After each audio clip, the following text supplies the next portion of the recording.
खासदार संजय दिना पाटील हे यांनी शिवसेनेत प्रवेश केला आणि त्यांनी ज्याप्रमाणे त्यांच्यावर झालेल्या त्यांना प्रश्न विचारल्यानंतर त्यांनी ज्याप्रमाणे आपल्या प्रतिक्रिया दिल्या आणि ज्या प्रकारे त्या एक प्रकारच्या अहिंसक प्रतिक्रिया दिल्या, याचं समर्थन कधी होणं शक्य नाही आणि कोणी त्याचं समर्थन करणार नाही.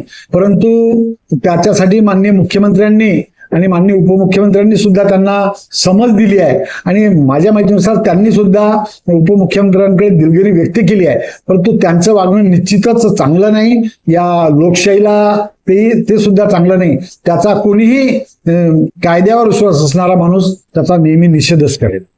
पत्रकारांना ऑन कॅमेरा समोर शिवाय घालणे कितपत योग्य आहे?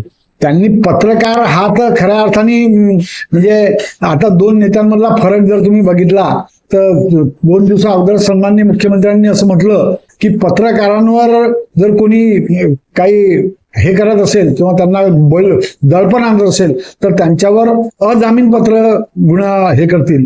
परंतु ही जी शासनाची भूमिका असताना त्यांनी असं बोलणं म्हणजे एक प्रकारे आता ते म्हणजे शासनाच्या बाजूने त्यांनी आले आहेत शिवसेनेत प्रवेश केल्यामुळे.